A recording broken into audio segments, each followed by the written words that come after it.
All rise.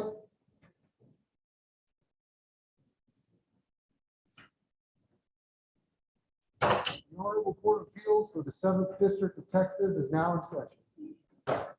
Be seated. Welcome you to the Thursday, May 27, 2021 settings of the 7th Court of Appeals in Travis County. Third Court of Appeals. Looking forward to this little trip down here. A quick trip, definitely a quick trip, but we're all going to be mobile anyway. And we want to thank council for being willing to appear. I told you a bit earlier, this is the first time that this courtroom has had attorneys in the program.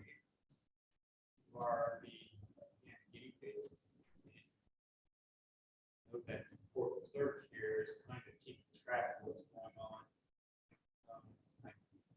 You probably won't admit it. I think deep down I'd like to see things open again and more activity.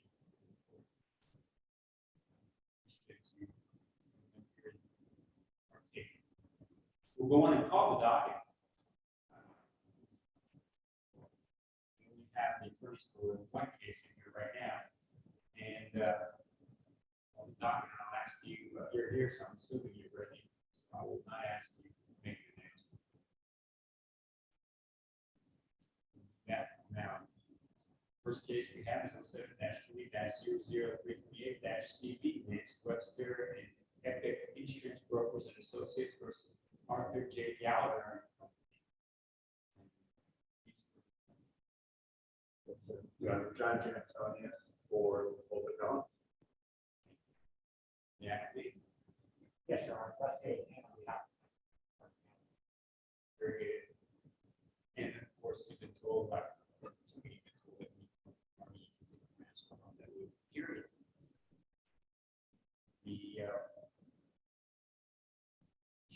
Received the letter indicating that both sides have 20 minutes.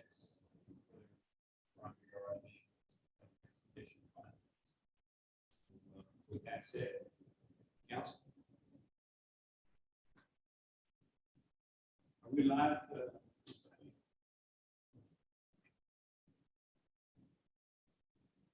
Good morning, Your Honors. Again, my name is John Cansonius. I'm counsel for both appellants, Webster and Epic Insurance Company. And I want to start my remarks, Your Honors, with an oath of genuine respect for Judge Jacobs.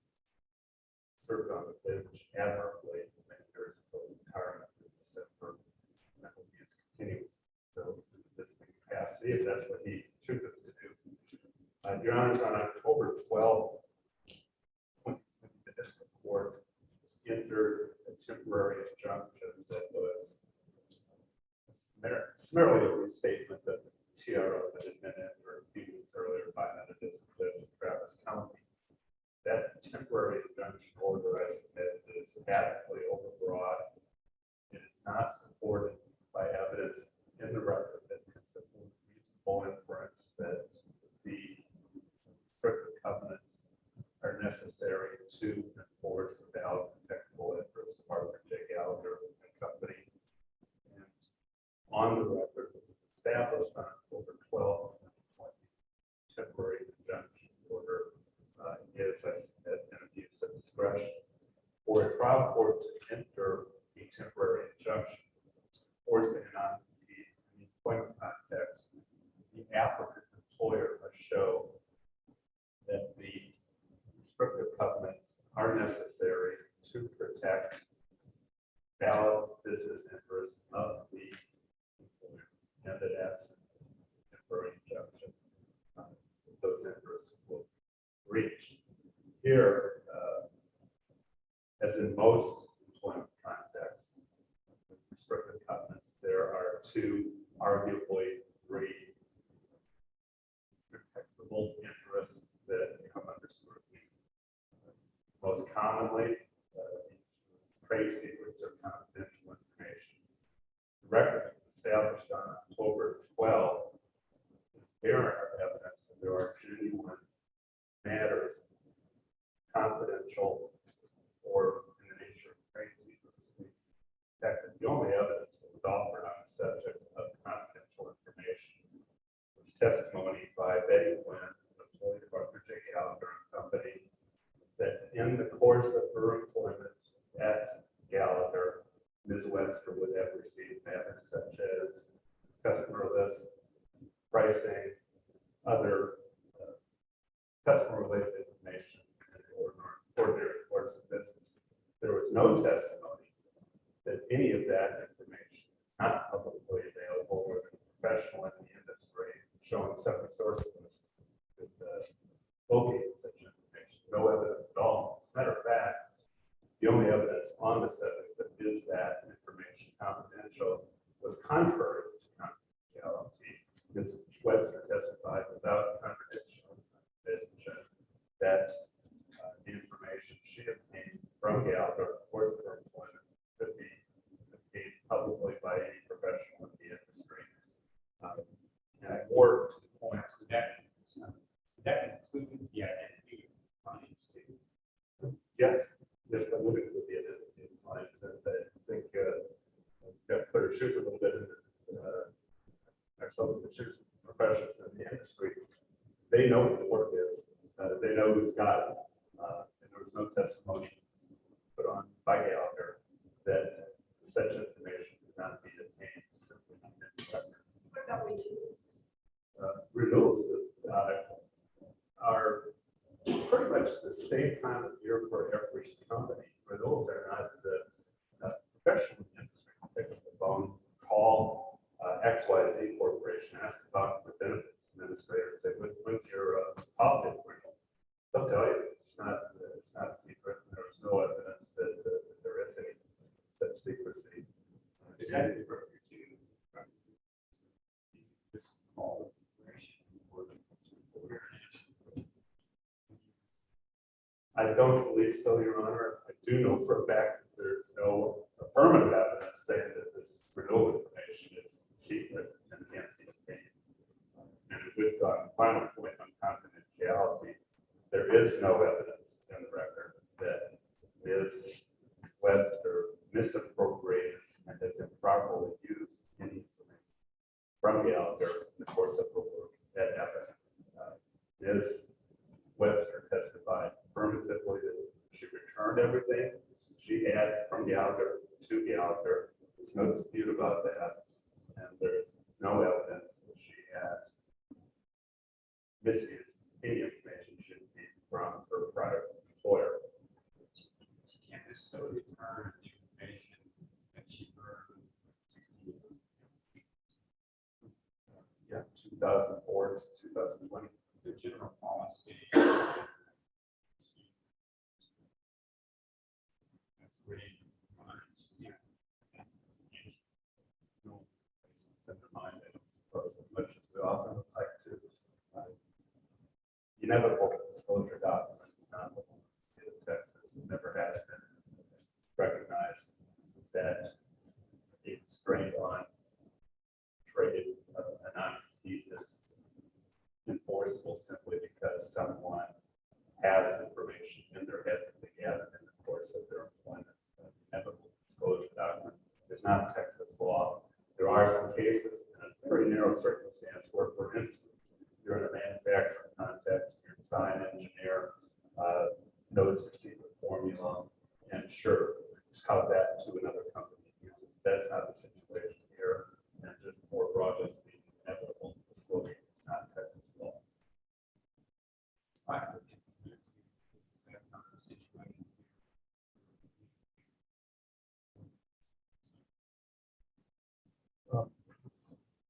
Simply because there's been no identification of any information, whether affirmatively provided or just absorbed in the course of her employment, she would use or has. That's a slippery slope to start the proposition that because you work somewhere, you are necessarily going to use their private information. And I think that's why the Supreme Court of Texas says never gone down that path. Have they rejected it or just not now? I don't know that they've affirmatively rejected it. I wouldn't venture that much to think that stating my own knowledge. Alternative solicitation, if I solicitation. Before you do, was any consideration given to geographic extent? Or call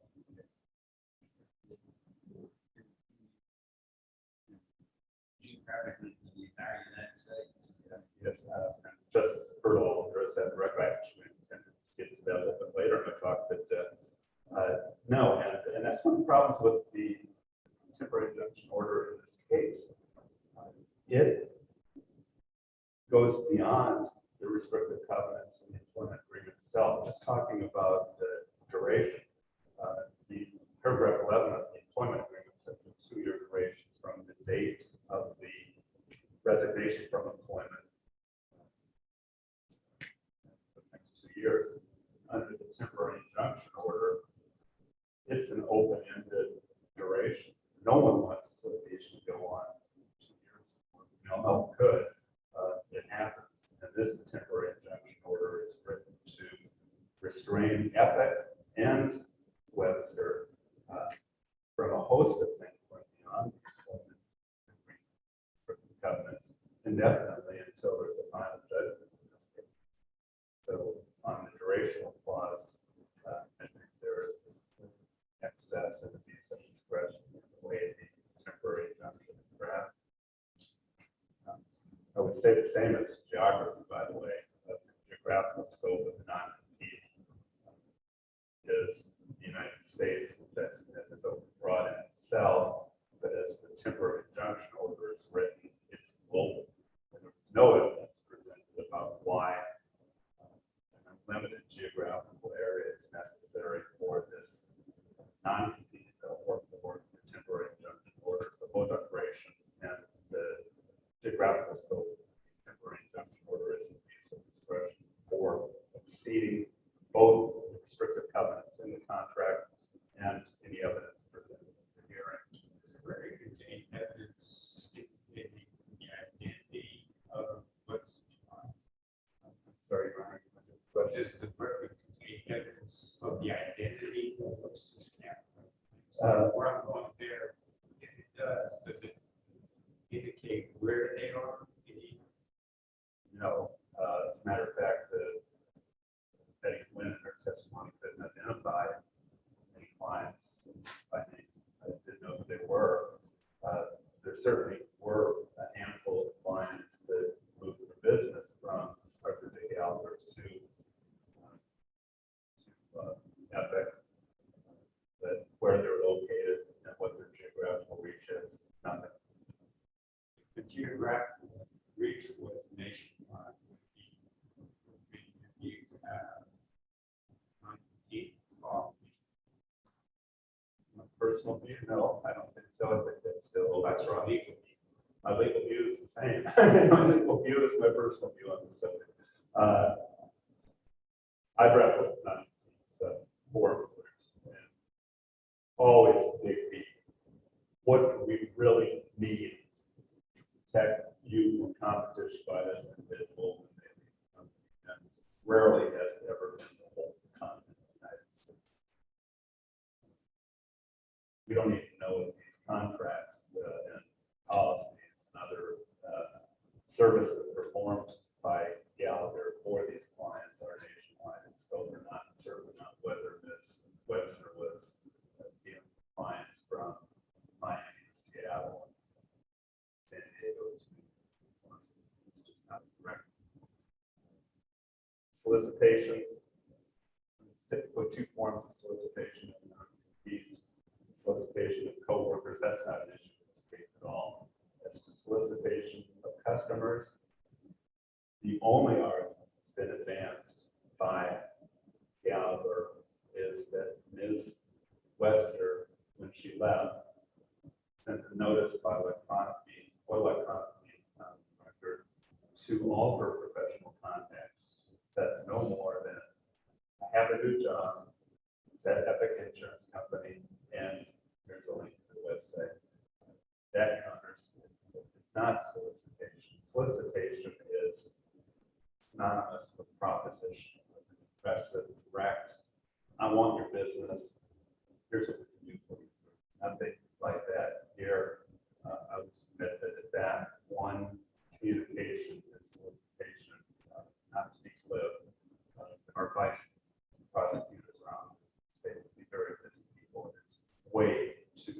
broad definition of solicitation. Gallagher is advancing. That's all the evidence on this subject. She sent the notice. I've left my job. I'm now here. There's a link to the website. Considering in relation to that, the evidence indicates these policies of.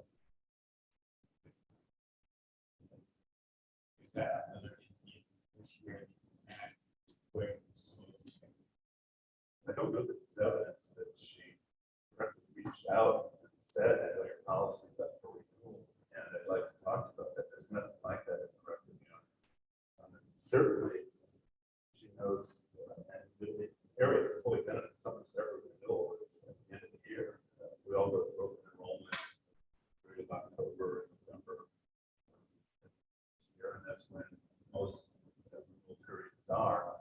There's no indication, no evidence in this case that she reached out to companies, say, I know you're up for renewal, I'd like to talk about it. There's nothing to that effect. It's simply a notice that left Gallagher on that debit, and here is the link to it. That's it. Goodwill in many instances typically is a protectable interest that is subject to covenant litigation in the employment context. Here, goodwill is not even pleaded as a loss. Certainly, no evidence to develop goodwill in the record at the October 12th hearing. Gallagher has and will argue that they have customers, they have clients, every business does, or they wouldn't have the business. But I guess I just have two comments in response to that.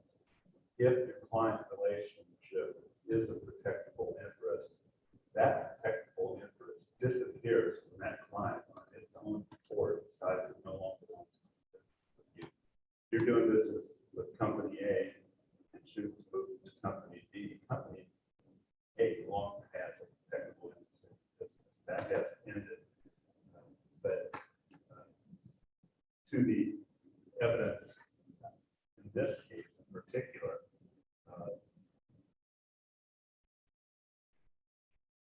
there was no development in the record at all that any Gallagher clients were bound by contract, by duty of loyalty, or even by convenience to Arthur J. Gallagher and Company.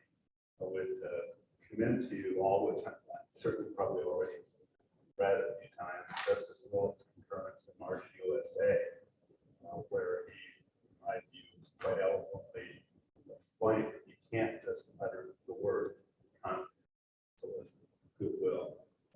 You've got to back that up with proof. Now it's not done here. So on that score, my voice now moved in my remaining few minutes to the overbreadth of temporary injunction. Question. Personally,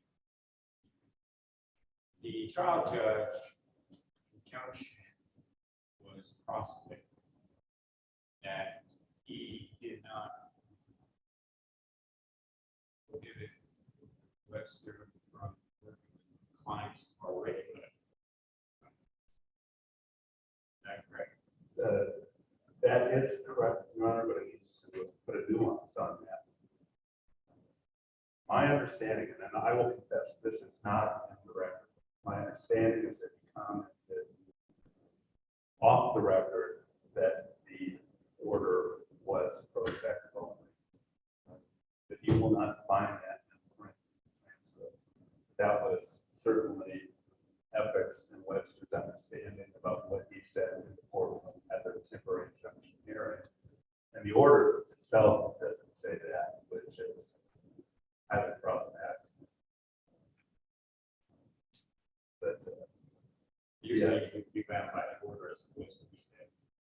that's correct. That's correct. And I proved that was probably an oversight, but I still view it as an abuse of discretion in the scope. And I will, in my last 2.5 minutes, make a few comments about the scope. I want to make clear that we, as appellants, preserve our Rule 683 argument as the form of the order, but I'm not going to waste time with arguments about the form, because I know the jurisprudence on the subject in the 7th District. I want to talk about the substance of the order. The employment agreement, restrictive covenants are set out in section 11. And I'm going to read my notes on this, but they basically state that Ms. Webster is prohibited from engaging in, quote, providing insurance services, close quote, and in paragraph 11A2, prohibited from providing, quote, benefits and services, close quote. Both are defined terms in the employment agreement.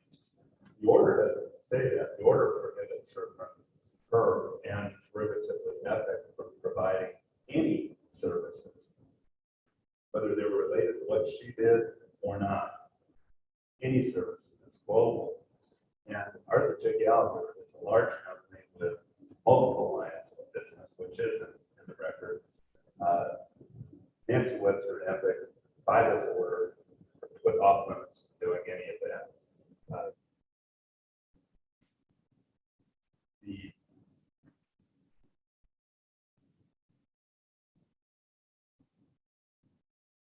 order prohibits Webster and derivatively Epic from providing services of any nature to any Gallagher client or prospective client that Nancy Webster quote, communicated, close quote, with during her employment at Gallagher. Well, doesn't draw any distinction whether that was social communication, perfunctory, pick up the phone, got the wrong extension communication, nothing. It's just anyone she communicated with in any context about anything. Therefore, neither Epic nor Webster can do business with them. We talked about duration, we talked about geographical scope. Those all are broad. No, I realize I'm not. Thank you. In conclusion,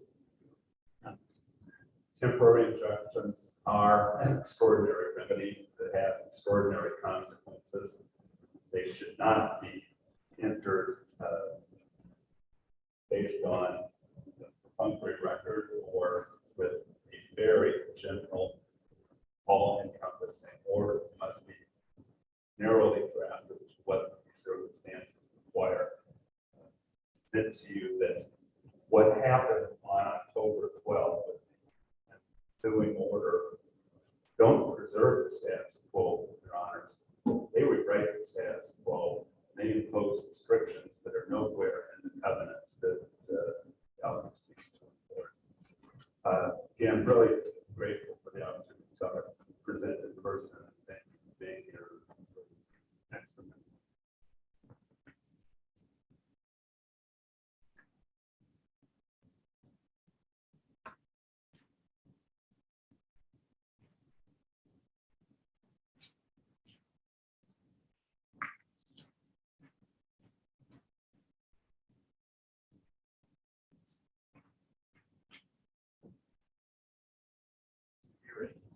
May I please support counsel? My name is Rusty O'Kane and I represent Napoli Arthur J. Gallagher. The trial court's TI order is not nearly as broad as appellants suggest, but I do want to point out, Your Honor, that the TI order, specifically in subparagraph B, does refer to an ongoing obligation that Ms. Webster is prohibited from directly or indirectly rendering any services for a Gallagher client or prospective client with whom she worked in the 2 years prior to her departure. So our position on that is that it would pertain to her prohibition on her providing services to any current Epic client if she worked for that client at Gallagher. Briefly and relevant to the inquiry, and I would encourage the court to That's prospect of blank. I'm sorry, I guess what I'm saying is that it is prospective in that she is prohibited from continuing to provide those services if she worked for a client. So just because they left, she is still prohibited from servicing the client, even if they left Gallagher. It also prohibits her from contacting current Gallagher clients with whom she worked. So yes, that is the prospective language. You're not suggesting that's the language that says it's okay to work with clients that were that before. I mean, yeah. Correct, correct.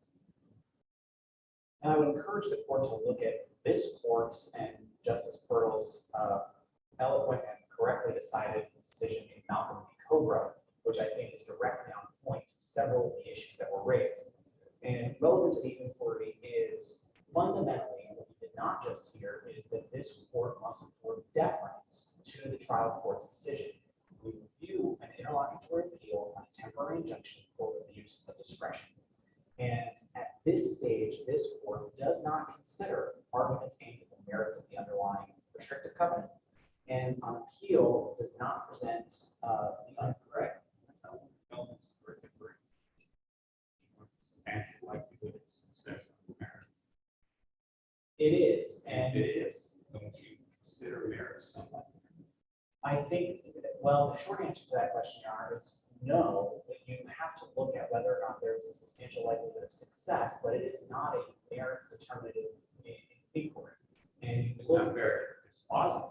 Merit is positive, correct, but the merits and whether or not, for instance, Supreme Court said X is not the law, but they're suing on X.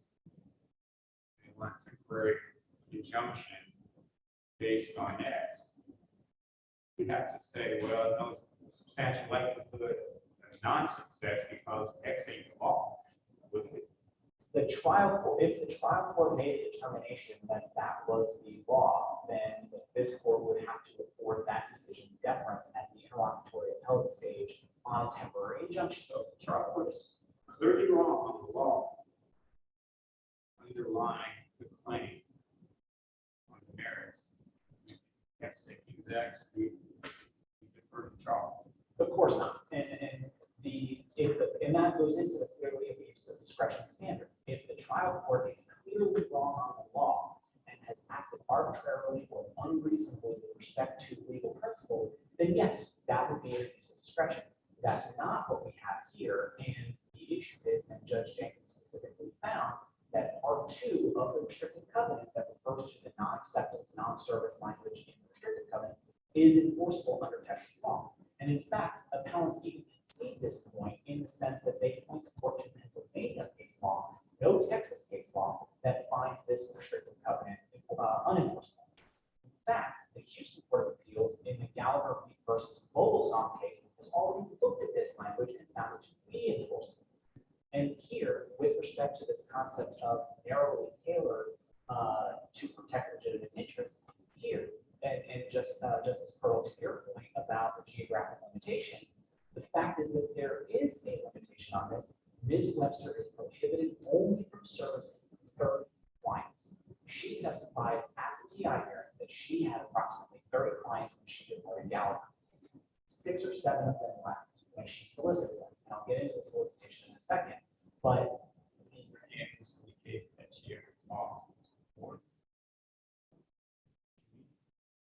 no, they're not in the record.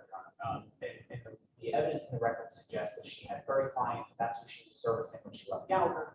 And the restrictive covenant provides that she is only prohibited from continuing to service the clients with whom she worked or prospective clients that she was working for on behalf, working to get on behalf of Gallagher when she left.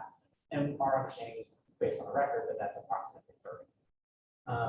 And so even if, yes, if there was a client in California or Pennsylvania or Texas, yes, it would apply to those, but there are 150,000 companies in Texas. She's limited to not working for 30. This is not an industry-wide exclusion. And with respect to counsel's position regarding asking the client, what do we really need? That's exactly what this restrictive covenant does. It says, what do we really need? We need to protect the clients with whom Ms. Webster developed a relationship on our behalf when she worked for Gallagher. And so the limitation is only as to those clients, very narrowly tailored. And as I said, the Houston Court of Appeals has already looked at similar language and that is enforceable. With respect to confidential information, there was some discussion regarding confidential information. And here, the confidential information, and Justice Parker, I think you brought this up, that in the record, there was testimony that Ms. Webster reached out to clients because she knew their renewal periods were coming up. And she testified, and this is at the transfer court record, page 32, where she testified, I'm sorry, 63, I apologize, where she testified that her clients were relying heavily upon her. After 16 years of loyalty with Gallagher, she gave Gallagher 2 hours. She immediately resigned, gave no notice, and within 2 hours sent an email blast to her 30 clients saying, and in fact, you can see on the clerk's record page 277, where she directed a specific email to Rebecca Fontenot saying, I just left Gallagher, here's my new contact information in Epic, here's my LinkedIn page, here's the website, here's how you can find it. It invited a response. She does not have to say, hey, would love to have you come over, because her point was, and the purpose behind it, when she testified to this, was that she emailed those clients because she knew the renewal periods were coming up, she knew they were relying heavily on her, and she gave them the contact information they needed to reach out to her. The Ravage case out of the Fifth Circuit actually just addressed this very point that appellants are making with respect to, they say, well, Ms. Webster didn't initiate contact. Well, first of all, that's not accurate because we know that she didn't know. But separately, even in that Ravage case, the Ravago case, the courts held that even if the client reaches out first, if you then solicit and say, oh, well, you've called me, come on over. That's a solicitation. That constitutes a solicitation to be a violation of the restricted covenant. Here, that's what happened. I can't comply. They absolutely can. And that's an important point with respect to the policy argument that appellants are making. They absolutely, clients have the freedom to choose, no doubt. And if the clients have freely chosen to go to Epic, they can do that. However, they cannot do that because the policy purpose in Texas, or the policy in Texas is freedom of contract. This website should go to any mechanic.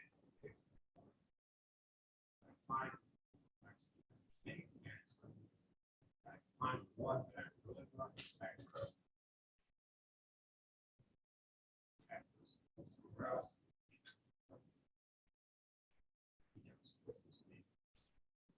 I can't really get. Correct. If he is bound by the restricted covenant that is in place in this case, you could absolutely go to that mechanic's company, but you don't know. Correct. Why should I be given? I just have to let some goodwill. Is goodwill no big difference?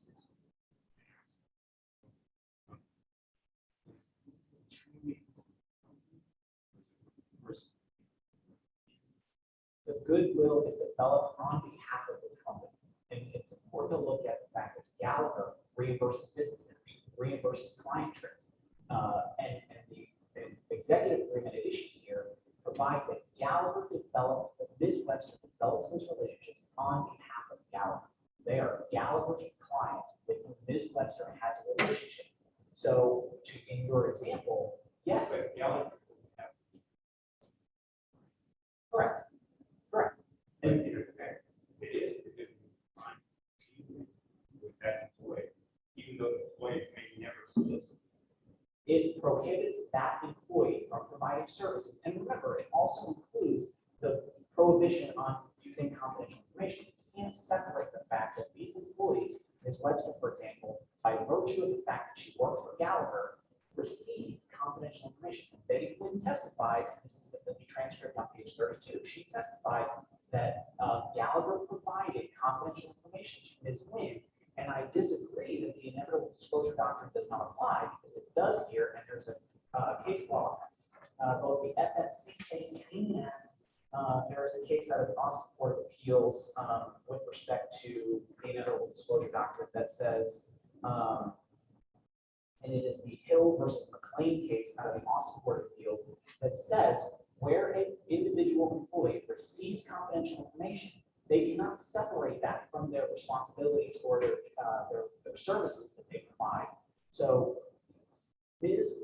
voluntarily negotiated and signed a restricted covenant where she says, I will not provide services to these clients.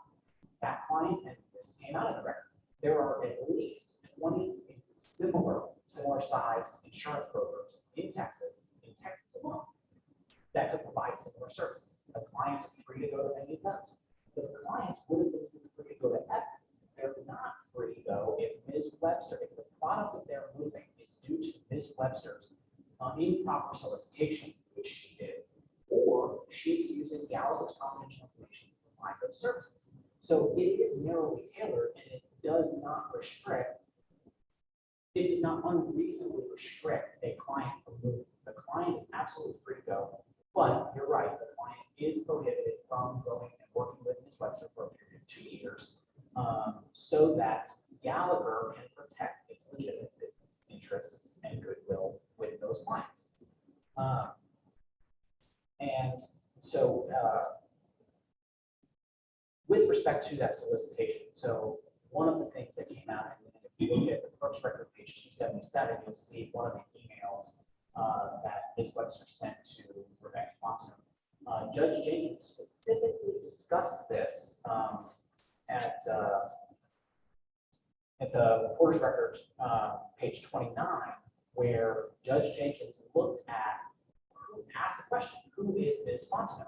And the testimony came out that that was a Gallagher client, and Ms. Webster had sent a direct email saying, I resigned from Gallagher, I'm at Epic.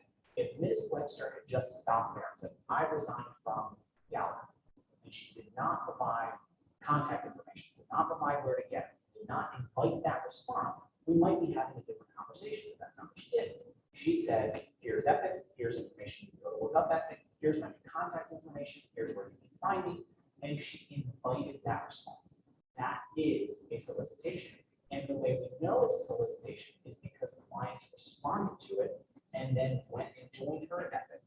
And with respect to, I guess, going back to this concept of a prospective prohibition, Ms. Webster worked for 30 clients. 6 of them left to go and join her at Epic.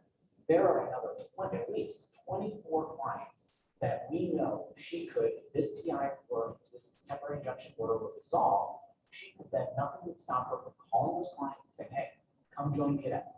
And that is, it raises the issue of future harm that is being enjoined. Now, the purpose of the TI is to bring the parties back to the last piece of the state, which is why Ms. Webster should be prohibited servicing those 6 clients. But there are 2 components to that that is my point. With respect to goodwill, there was this discussion regarding what is or is not on the record with respect to goodwill. Ms. Wynn testified that that client development and business development is a marathon, not a sprint, and that Gallagher invests significant time, money, resources into developing these, into investing in the team, people like Ms. Webster, so that she can then develop the relationships on behalf of Gallagher. Gallagher does have a legitimate interest in protecting clients from even voluntarily leaving without a solicitation. And so, and it makes sense. When you have a company that invests all those resources and provides Ms. Webster with the mechanism and infrastructure to develop that business on behalf of the company, that's something that should not be easily dissipated and dispensed with. And certainly Epic should not be given an unfair competitive advantage by using the information that Ms. Webster gleaned over 16 years at Gallagher's expense. And that's what this temporary injunction order prohibits. And again, I would point the court to the Malcolm case, this court's Malcolm case from April 2020, which is very clear on this point. One of the other important components that I want to address is this concept that the TI order is somehow impermissibly overbroad or, again, the Malcolm case is directly on point with this. Both the Third Court of Appeals and this Court of Appeals hold that appellants have waived that issue. They did not preserve the issue in the trial court. Specifically, they did not raise an argument at the trial court about the impermissibility of the TI order. They did not argue that it was improperly preserved. They did not file a Chapter 811. They did not raise an objection. And so it makes sense that this court and the Austin Court of Appeals both hold it and do not preserve that issue in trial court, because that's a technical point. If the trial by ambush argued here to argue that the TI order in its form is not sufficient to support the prohibitions. So on that point, they have not preserved that issue. And that is the Rao case, RAO, as well. Both Rao and Malcolm support the argument that I'm sorry, Texas Tech versus Rao. And the court in Rao specifically said, notwithstanding the conclusive nature of the trial court's findings, Texas Tech's complaint regarding Rule 63 was not preserved. So they did not preserve that issue in this court. Again, Ms. Webster, I'm sorry, Ms. Lynn, who is the area president for Gallagher, testified that if this temporary injunction order were resolved, Ms. Webster could then go out and solicit clients and harm the relationship that Gallagher has developed over the last 16 years. With respect to, and again, I argue that with respect to the merits of the underlying agreement, whether or not it's enforceable, all the trial, the only inquiry from this court is whether or not Judge Jenkins abused his discretion in concluding that the order, the restrictive covenant was enforceable. Likewise, this court's inquiry is whether or not Judge Jenkins abused his discretion in concluding that there was in fact a solicitation. So here, appellants really beat the drum of, well, this provision is unenforceable absent a solicitation. We don't have to get there because there was a solicitation. So if Judge Jenkins correctly found that there was a solicitation, and the court's order says very specifically that there was in fact that immediately after resignation, Ms. Webster immediately began soliciting clients, then the fact that there's a solicitation, this court does not have to address the issue of enforceability absent solicitation. So, and the question for this court is, did Judge Jenkins abuse his discretion in concluding that there was in fact a solicitation? The answer is no. We have the email blast from Ms. Webster, the Ramago case out of the Fifth Circuit Court of Appeals, interpreting Texas law, and the temporary injunction order specifically finds, additionally, there is a strong likelihood that the defendant has and or will use or disclose Gallagher's confidential information and trade secrets in her role. That is a specific finding. It is supported by the record, evidence, the testimony and documents submitted at the introduction hearing, and it is therefore this court should affirm. Briefly, with the last 40 seconds I have remaining, I do want to point out that both Marsh USA, Texas Supreme Court case, directly on point, that holds that restricted covenants such as this are enforceable. Gallagher does in fact have a legitimate interest in protecting its goodwill and business relationships.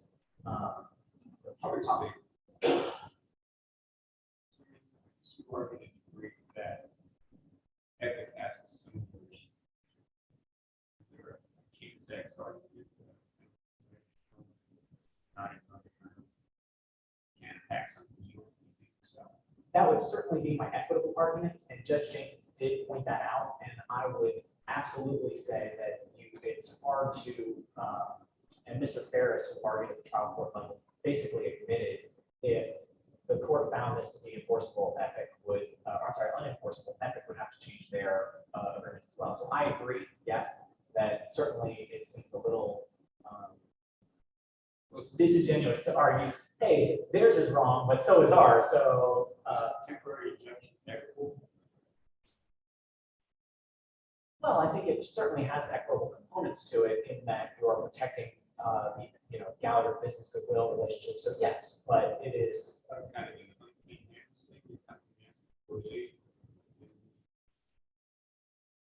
Yes, I don't.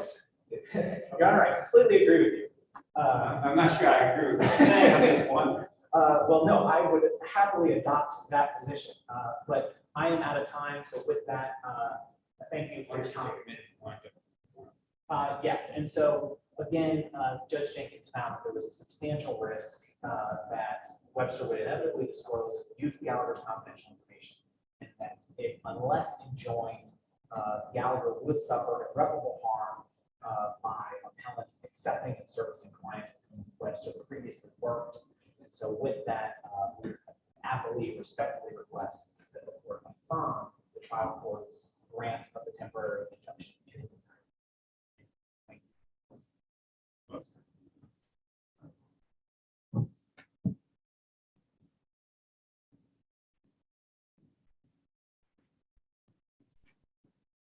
have just a few comments. I confess to rather random some sort of notes. First, I want to say is there's no such thing as a per se enforceable covenant. They are all that.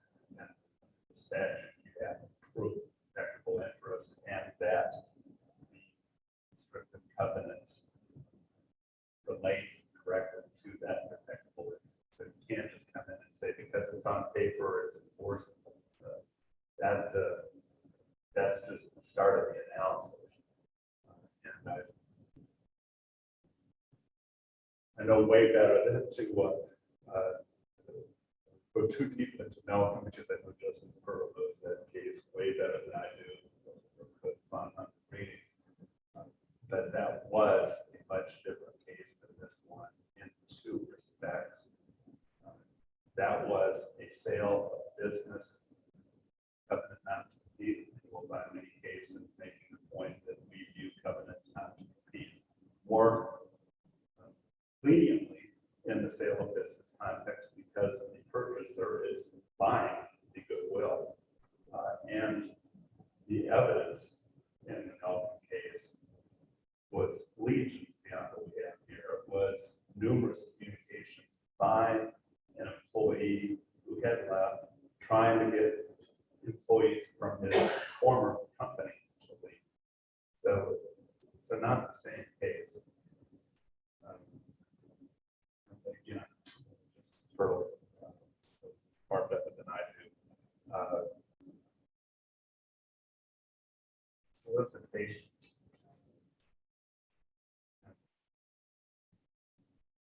This is a tremendous coincidence, I suppose, that Webster's defines solicitation as strongly urge. Solicitation isn't saying, I've changed my job, here's my contact information. And in the context of renewals, my gosh, there's got to be a duty to at least let people know that say you don't tell someone that you've left and they're counting on you to handle the renewal or in the lawyer's case, file a brief that's due or meet a deadline. That's professional responsibility. So there is nothing to directly support a finding of solicitation, period. It's purely professional announcement and professional responsibility. It not has to solicitation. garner a response by somebody. Did the announcement of departure garner a response by someone? I thought I read that. Yes, it did garner a response, and I don't think you can measure communication by how a third party reacts to it. Well, would that be an addition of how somebody people said? Well, it's an initiative that someone did know that Nancy Webster had left and gone to a different company and contacted her, certainly.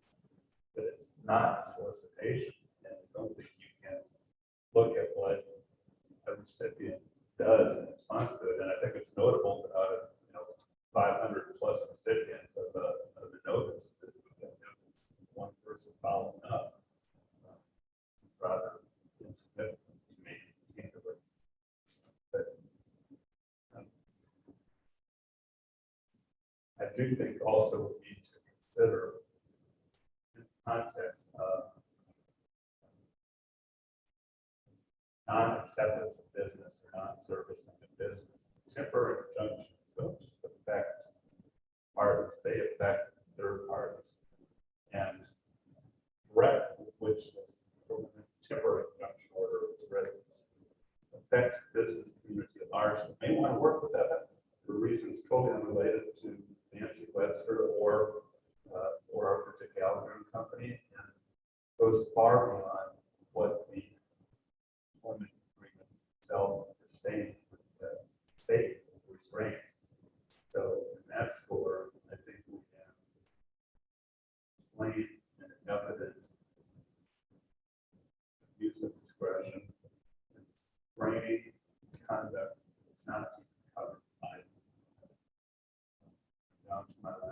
second, so thank you. And it's been a real pleasure. Next is, excuse me, go ahead. and get it working. First year, just in person, you're on. And we want to thank the Texas Department of Public Service for providing us protection this morning. We will be in recess until 10:30.